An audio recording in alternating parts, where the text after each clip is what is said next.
The rope hangs over Hacksaw Ridge like a lifeline to heaven, 60 feet of hemp stretched taut between the coral lip above and the muddy staging area below. Desmond Doss tests the knots one more time, his bloodied palms burning against the coarse fibers as distant artillery rumbles across Okinawa's rain-soaked landscape. April 1945 has turned the island into a maze of shattered ridges and flooded craters. But nothing compares to this cliff face that the 77th Infantry Division must somehow hold against an enemy that sees every approach. The morning's assault had shattered against Japanese positions like waves against stone. Companies A and B had climbed these same ropes at dawn, only to walk into crossfire that cut down entire squads in seconds. By noon, the survivors had rappelled back down, leaving their wounded scattered across the plateau above. Command wrote them off as unreachable, maybe tomorrow, maybe never. The sheer face of Hacksaw Ridge offered no mercy to either side. But Doss can hear them calling through the smoke and rain, faint voices drifting down. "Medic, somebody help me." The sounds pierce through the constant rumble of mortars like prayers he cannot ignore. His squadmates huddle in the relative safety of the reverse slope, exhausted and traumatized. They watch him check his aid bag with expressions mixing disbelief and desperate hope. Nobody orders him to go back up. Nobody could give such an order to an unarmed man.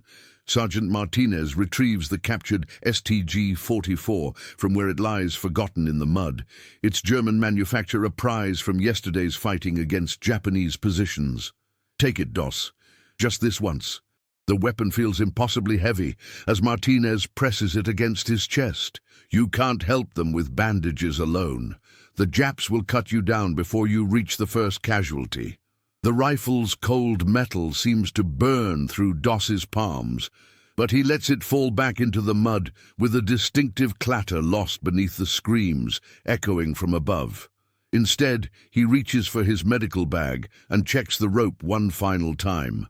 The hemp shows wear from repeated use, frayed strands where it chafes against the coral edge, dark stains that could be mud or blood. This single line represents his only connection to the men trapped above and his only path back to safety.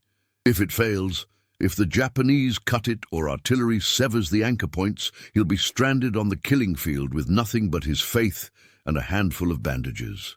Private Coleman watches from a nearby foxhole, his rifle clutched against his chest like a security blanket. 3 days ago, he'd made jokes about the medic who won't fight, questioning whether Doss would even show up when the shooting started. Now Coleman stares in silence as Doss begins his ascent, hand over hand up the swaying rope. Each foot of elevation brings him closer to the symphony of suffering that drifts down through the smoke. American voices calling for help in a place where help shouldn't exist. Captain Winters observes from the command post, his field telephone crackling with updates from other sectors of the Okinawa campaign. Higher command wants casualty reports, tactical assessments, plans for the next assault. They don't want to hear about one unarmed medic climbing back into a death trap to retrieve wounded that the tactical situation has already written off. Winters watches Doss disappear over the ridge's lip and wonders what he'll tell headquarters if the boy doesn't come back down. The rope becomes everything as Doss pulls himself onto the plateau above. It's his lifeline, his burden, his only promise that this nightmare has an end. Japanese snipers have clear fields of fire across most of the ridge, but smoke from burning equipment provides scattered concealment. Doss moves in short rushes between shell craters and abandoned positions, following the sound of American voices calling for help. His rifle-trained squadmates could provide covering fire, could suppress enemy positions, could fight their way to casualties. All Doss can do is crawl through the killing field with nothing but his convictions and his medical training. The first wounded man lies behind a shattered tree stump, gut-shot and delirious with pain. Private Fletcher recognizes Doss through the haze of shock and grabs his sleeve with desperate strength. "They said nobody was coming back. They said we were dead already." Doss works quickly, applying pressure bandages and morphine while bullets crack overhead. But moving Fletcher to safety requires dragging him 30 yards across open ground to reach the rope evacuation point. Each foot of that journey takes an eternity, with Doss expecting every second to feel the impact of sniper fire. If stories like this make you imagine what you'd do under fire, tell us in the comments how you think you'd react in this situation. And stay with us for the next chapters. Lowering Fletcher down the cliff face becomes an agonizing exercise in physics and prayer. The wounded man's dead weight threatens to snap the hemp fibers that have already carried so much today. Doss anchors himself against coral outcroppings that slice through his uniform, feeling every strand of rope slide through his raw palms as Fletcher descends inch by inch toward the muddy staging area below. Japanese observers can certainly see the evacuation, but perhaps they're waiting for him to gather more casualties before opening fire, turning his mercy into a trap. The rain that's plagued Okinawa for weeks has turned the plateau into a slick maze of mud and broken coral. Doss slips repeatedly as he moves between wounded men, his medical bag growing heavier with each supply he uses. The StG-44 that Martinez offered haunts his thoughts. With that rifle, he could suppress sniper positions long enough to move more quickly. He could lay down covering fire while the wounded crawled to safety under their own power. Military logic screams that accepting the weapon would save more lives in the end, including his own. But each time doubt creeps in, Doss finds another wounded soldier who needs immediate medical attention that only his hands can provide. Corporal Williams lies trapped under debris from a mortar blast, his shattered leg requiring splinting before he can be moved. The work takes precious minutes while Japanese positions on the opposite ridge calculate range and windage. Williams grips Doss's arm with white knuckles. "Why'd you come back? They said the whole sector was lost." "Nobody's lost until they stop breathing," Doss replies, tightening the improvised splint with strips torn from his own uniform. The phrase comes automatically, something he'd said so often during training that it's become reflex. But up here, with bullets snapping overhead and the smell of cordite thick in the air, the words carry a weight that training never conveyed. Each wounded man becomes a promise that Doss may not be able to keep. Down below, the aid station operates in organized chaos.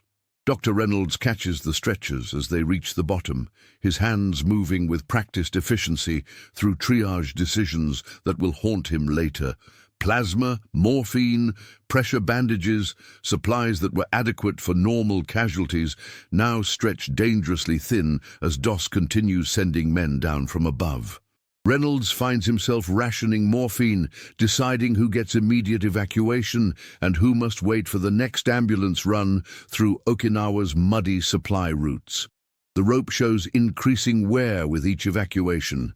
Doss checks the anchor points obsessively, retying knots and testing each fiber that shows stress. Japanese artillery begins ranging in on the evacuation site as enemy spotters realize what's happening. Shells bracket the cliff edge, showering him with coral fragments that sting like hornets. One near miss severs several strands of the rope, leaving it hanging by fewer than half its original fibers. The next evacuation could be the last one the line will bear. Sergeant Foster lies unconscious from shrapnel wounds, dead weight that Doss must drag alone across the cratered landscape. The big man outweighs Doss by 50 pounds, and the journey to the rope becomes a nightmare of stops and starts. Japanese machine gun fire sweeps the area in careful bursts, forcing Doss to time his movements between the gunners' rhythm. Foster's breathing grows shallower with each delay, blood seeping through bandages that can't quite seal the wounds. Private Coleman watches the evacuations from his foxhole below, counting each man that Doss brings down. 12 so far, with voices still calling from the darkness above. The jokes Coleman made 3 days ago about the medic who won't fight feel like they belong to someone else's memory. He fingers his rifle and wonders what kind of courage it takes to climb that rope again and again with nothing but faith and medical supplies. Captain Winters receives another radio call from battalion headquarters. They want status reports, casualty figures, plans for tomorrow's assault. How does he explain that one unarmed medic has single-handedly turned a tactical disaster into a rescue operation? The reports he'll file later will compress the night into clean military language. Wounded successfully evacuated from forward positions, but the reality defies the neat categories of after-action summaries. The plateau grows quieter as Doss clears the casualties one by one, but the silence brings its own dangers. Japanese infiltrators could be moving closer under cover of darkness, and Doss has no way to defend himself except to keep moving, keep working, keep trusting that the rope will hold for just one more trip down the cliff face. His hands shake, not from fear alone, but from exhaustion. Yet voices still call from the far edge of the ridge, where 3 men lie trapped in a collapsed bunker. The collapsed bunker sits at the farthest edge of the plateau, where Japanese artillery has turned American fortifications into a maze of broken timber and coral rubble. 3 voices call weakly from beneath the debris. Privates Murphy, Jackson and Kowalski from 3rd Squad, men who'd been written off as missing in action when the morning assault fell apart. Their calls grow fainter each time Doss checks the rope and looks across the open ground he'll have to cross to reach them. The distance between the evacuation point and the collapsed bunker might as well be a mile. Japanese sniper positions command clear fields of fire across the exposed coral, and Doss can see muzzle flashes winking from cave mouths on the opposite ridge. The smart tactical decision would be to retreat now, while the rope still holds and darkness provides some concealment. He's already saved more men than anyone thought possible. Command would understand if he came down now. But Murphy's voice carries across the rain-soaked plateau with desperate clarity. "Medic, can anybody hear us? Jackson's hurt bad." The words cut through Doss's exhaustion like a blade. He checks his medical supplies, 2 morphine syrettes, a handful of bandages, and 1 emergency tourniquet. Not much to work with, but enough to make a difference if he can reach them before Japanese observers call in artillery on his position. Down below, Private Coleman has stopped counting the evacuations. 13 men so far, each one lowered by that single fraying rope that groans with every use. Coleman's squad leader had ordered him to maintain his position and provide what covering fire he could, but his rifle feels useless at this range. The muzzle flashes he sees on the opposite ridge might as well be stars for all the good his shots do. All he can do is watch and wait for the rope to snap or for Japanese infiltrators to cut it during Doss's next trip up. Dr. Reynolds works through the night in the aid station, his hands steady despite the fatigue that clouds his judgment.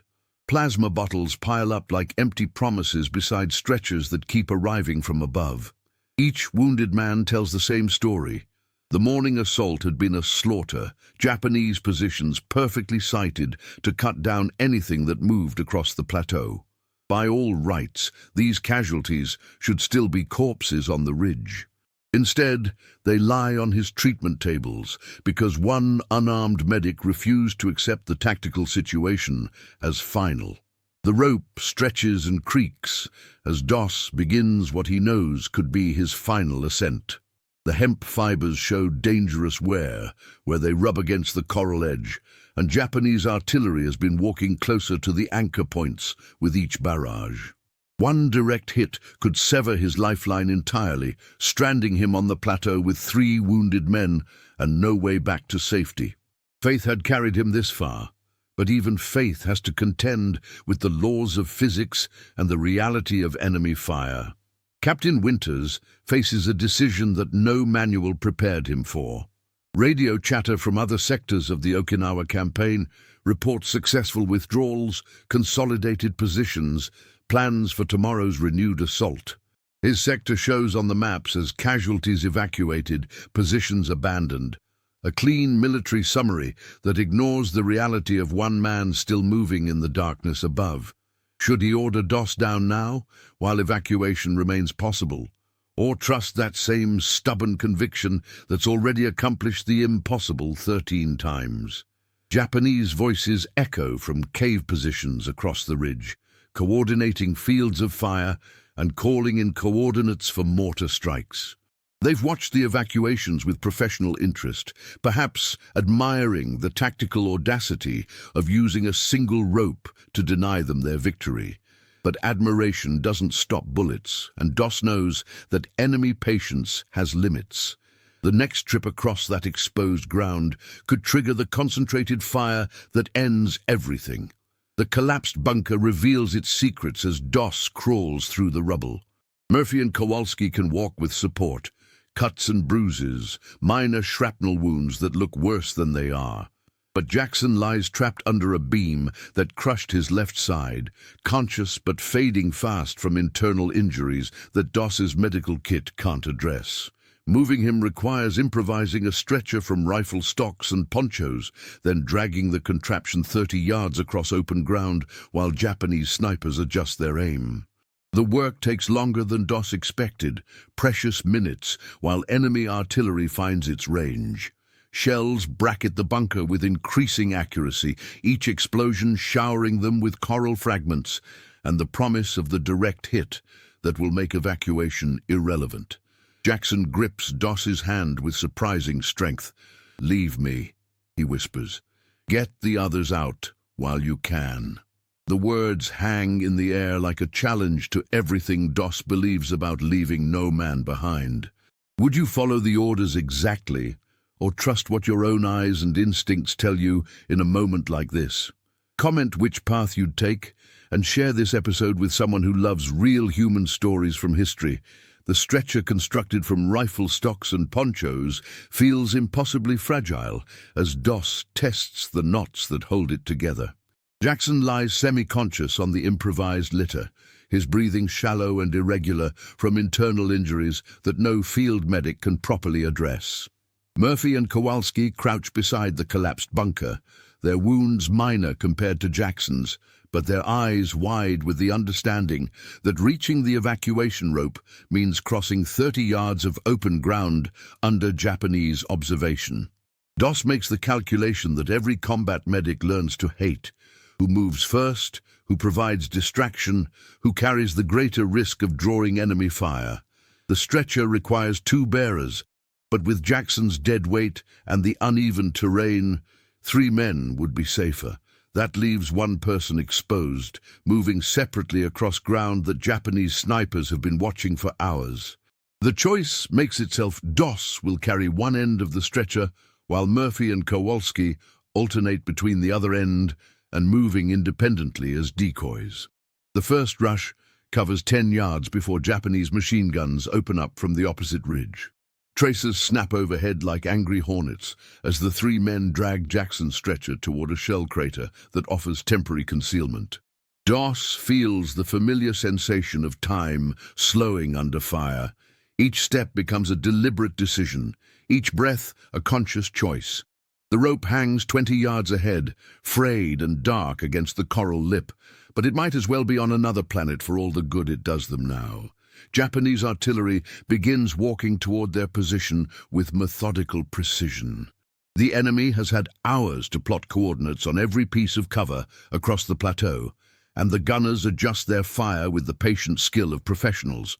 The first shell lands 10 yards short, showering them with coral fragments. The second lands 5 yards over. The third will split the difference unless they move immediately, stretcher or no stretcher. Murphy grabs the front of Jackson's litter with hands that shake from more than exertion. "We're all going to die up here," he whispers, his voice barely audible over the whistle of incoming rounds. Kowalski checks his rifle with the automatic motions of training, though they all know that small arms fire won't suppress the Japanese positions that command this killing field. Only Doss seems calm, his hands steady as he adjusts Jackson's position on the stretcher and checks the morphine syrette that keeps him unconscious. The rope hangs before them like a promise and a threat. 15 yards of open ground, then the delicate process of lowering Jackson over the cliff face while Japanese snipers calculate the lead time for moving targets. Doss has made this trip 14 times already tonight, but never with a stretcher case, never with the rope showing this much wear. The hemp fibers stretch and groan with each gust of wind, individual strands snapping audibly under stress they were never designed to bear. Down below, Private Coleman watches the muzzle flashes wink from Japanese positions with increasing frequency. His squad leader has given up trying to provide covering fire. Their rifles lack the range and accuracy to threaten cave positions on the opposite ridge. All they can do is stand ready to catch whatever comes down the rope and hope it's not a corpse. Coleman finds himself praying for men he barely knows, words his grandmother taught him, mixing with the profanity that's become second nature after 3 weeks on Okinawa. Captain Winters monitors radio traffic from battalion headquarters while keeping one eye on the cliff face above. Other sectors report successful withdrawals, consolidated positions, ammunition resupply for tomorrow's planned offensive. His sector exists in a tactical vacuum, officially evacuated, actually occupied by one unarmed medic and 3 wounded men who refuse to die on schedule. The situation defies military logic, but Winters has stopped trying to explain it to higher command. Dr. Reynolds prepares for what could be the final evacuation. 14 wounded men lie on stretchers in various stages of treatment, their medical tags telling stories of shrapnel wounds, concussions, and broken bones that should have been fatal on the plateau above. His plasma supplies run dangerously low, morphine reserves exhausted except for emergency surgery cases. If Doss brings down more wounded, Reynolds will face triage decisions that violate every principle of medical ethics he swore to uphold. The final rush toward the rope becomes a nightmare of coordinated movement and desperate improvisation. Murphy and Kowalski carry Jackson's stretcher, while Doss provides what cover he can with smoke grenades salvaged from abandoned equipment. Japanese machine guns sweep the area in calculated bursts, each gunner timing his fire to catch them between whatever concealment the cratered landscape offers. 20 feet, 15, 10. The rope anchor holds as Doss tests it one final time, but the hemp shows stress fractures that could fail under Jackson's weight.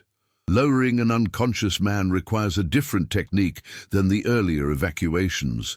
More rope, slower descent, constant adjustment to prevent the stretcher from spinning or striking the cliff face. One mistake could kill Jackson as surely as Japanese bullets, turning mercy into another kind of murder. Doss begins the lowering process with hands that no longer shake, his exhaustion transformed into the mechanical precision that training drills into every medic's muscle memory. The rope snaps with a sound like breaking bones as Jackson reaches the bottom of the cliff face. Doss stares at the severed end in his hands, 6 inches of frayed hemp that no longer connects to anything except his own survival. 14 wounded men evacuated, one more than anyone thought possible, but the price of that final rescue is his own stranding on the plateau above. Japanese positions across the ridge erupt in celebrating gunfire as enemy observers realize that the American medic who denied them their victory for 6 hours now has no way down. Murphy and Kowalski crouch beside him in the shell crater that's become their final position. Both men still carry rifles, ammunition, and the basic infantry training that might keep them alive until dawn. Doss inventories his remaining supplies, 1 morphine syringe, 3 bandages, and a small Bible that his mother tucked into his aid bag before deployment. No weapon, no rope, no communication with the world below, except the distant voices of his squadmates calling his name from the staging area 60 feet beneath them. The secret that no citation or medal will ever capture is the moment Doss almost breaks. Not from enemy fire or physical exhaustion, but from the weight of what he's asked these 2 wounded soldiers to accept. Jackson made it down safely, but Murphy and Kowalski trusted his judgment about the rope's condition. They followed him across open ground because they believed his assessment of their chances. Now they're trapped because he miscalculated the hemp's breaking strength by 30 seconds and 1 wounded man's dead weight.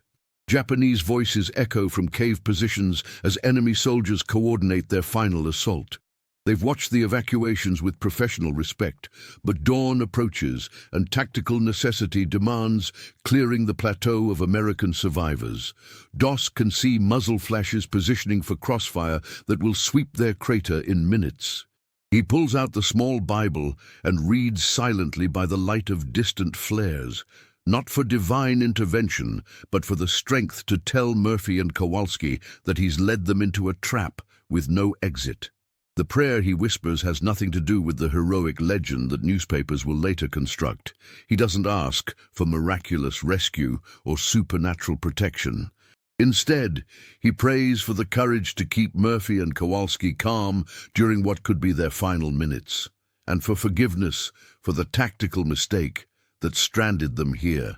The Bible's familiar weight in his hands connects him to Sunday mornings in Virginia, to a world where medical decisions didn't determine who lived or died, to the faith that carried him this far but offers no easy answers about what happens next. Down below, Private Coleman watches the severed rope swing against the cliff face like a pendulum marking time until catastrophe.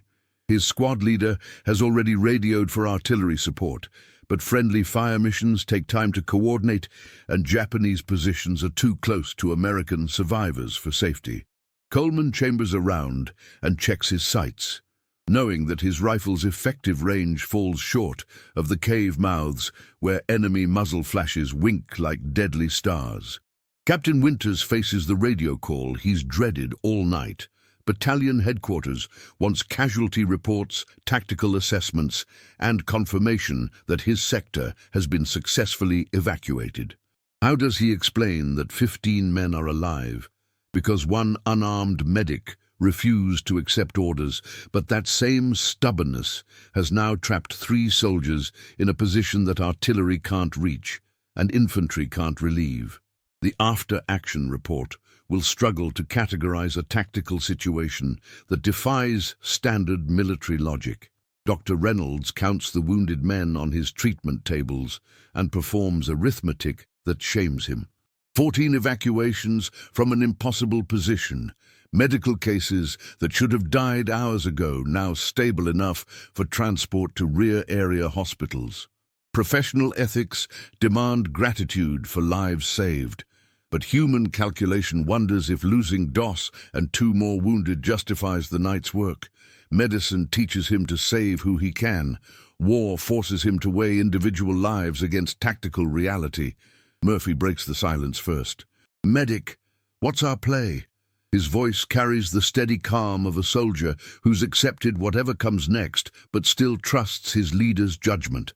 Kowalski nods agreement, their confidence in Doss unshaken despite their current situation.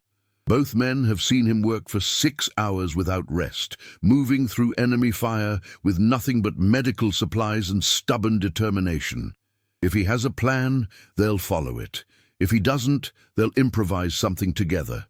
The plan that forms in Doss's mind violates every principle of tactical withdrawal and personal survival.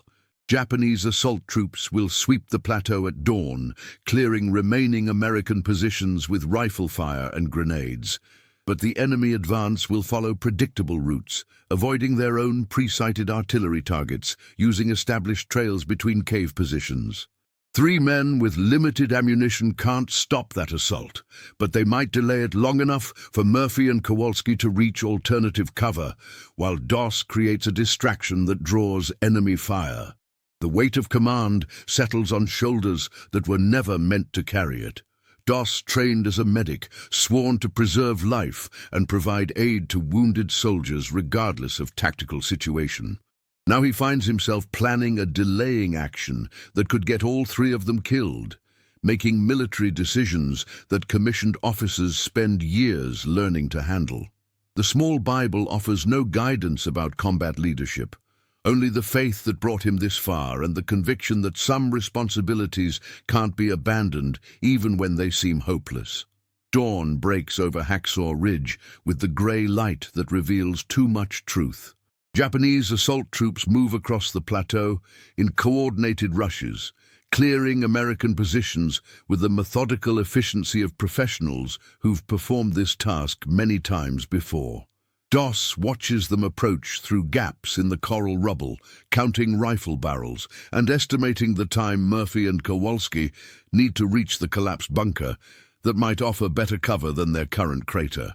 The delaying action begins with Doss drawing enemy fire by moving between positions, using abandoned equipment and shell holes to create the illusion of organized resistance. Japanese soldiers respond with careful bursts from their rifles, not yet realizing they're shooting at an unarmed medic with nothing but faith and desperation. Murphy and Kowalski use the distraction to low-crawl toward better defensive terrain, their movement masked by smoke from burning equipment and the morning mist that clings to Okinawa's coral ridges. Private Coleman spots the Japanese advance from his position below and coordinates what covering fire his squad can provide. Their rifles lack the range for accurate shooting, but muzzle flashes and bullet impacts might confuse enemy tactical assessment long enough to matter. Coleman finds himself praying again, for men he barely knew 3 weeks ago, for a medic whose courage shames every joke he ever made about conscientious objectors, for an outcome that tactical reality says can't happen. The miracle, when it comes, arrives in the form of naval gunfire from offshore destroyers, whose forward observers have finally established communication with Captain Winters. 5-inch shells bracket Japanese positions on the opposite ridge, suppressing sniper fire and forcing assault troops to seek cover instead of advancing across open ground. The barrage creates a 30-minute window of opportunity that no one expected and everyone accepts, with the desperate gratitude of soldiers who've learned not to question divine intervention or superior firepower. Doss uses the lull to organize their withdrawal toward a secondary cliff face, where maintenance crews left cargo nets for equipment resupply. The nets offer no guarantees. They're designed for material, not personnel, and 60 feet of twisted rope provides plenty of opportunities for fatal mistakes. But Murphy and Kowalski accept the plan without argument, their trust in his judgment unshaken despite the night's disasters. Together, they begin a descent that transforms fear into concentration and desperation into careful technique. Captain Winters observes the evacuation through field glasses while coordinating with naval fire support to maintain suppression of Japanese positions. Battalion headquarters still wants their after-action report, their clean summary of casualties and tactical outcomes that will compress the night into military statistics. How does he explain that one man's refusal to carry weapons saved 15 lives and turned a tactical defeat into something approaching victory? The citation paperwork will struggle with language adequate to describe courage that defies standard military categories. The nets hold barely. Doss descends last, his hands finally shaking with exhaustion and delayed reaction as Murphy and Kowalski reach safety below. Dr. Reynolds receives them at the aid station with medical efficiency that masks his relief.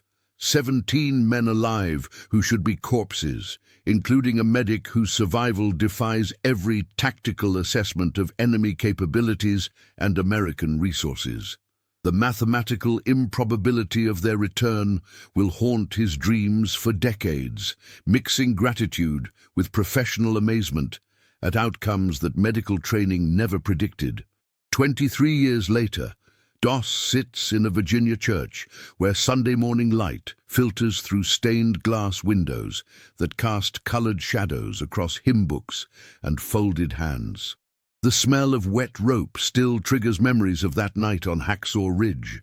Not the heroic legend that newspapers constructed, but the weight of decisions that saved some men and stranded others, choices made in darkness that still echo through his prayers. The Medal of Honor citation hangs framed in his hallway, its formal language a translation of terror and faith into words that civilians can understand.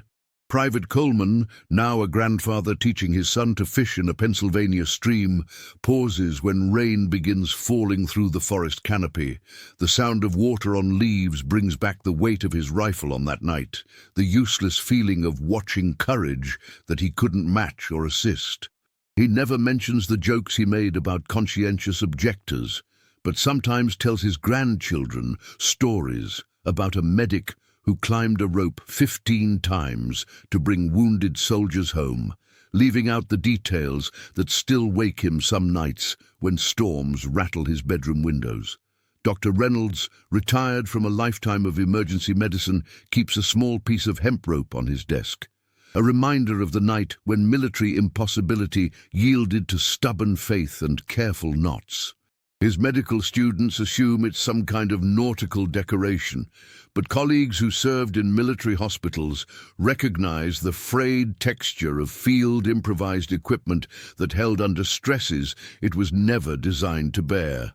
Sometimes, during particularly difficult cases, he touches the rope and remembers that medicine occasionally witnesses outcomes that scientific training can't explain or predict. The rope itself disappeared into military surplus channels decades ago, its hemp fibers recycled into peacetime products that carry no memory of the weight they once supported. But its legacy lives in the men who came down that cliff face, in children and grandchildren who exist because someone refused to accept tactical reality as final. 15 families whose Sunday dinners include places set for men who should have died on Okinawa's coral ridges. Their survival a testament to decisions made in darkness by hands that shook with fear but never loosened their grip on hope. If this story reminded you that behind every medal there's a human being carrying memories we'll never fully see, subscribe to the channel, tell us which country you watch from, and invite someone to revisit history with us in the next story.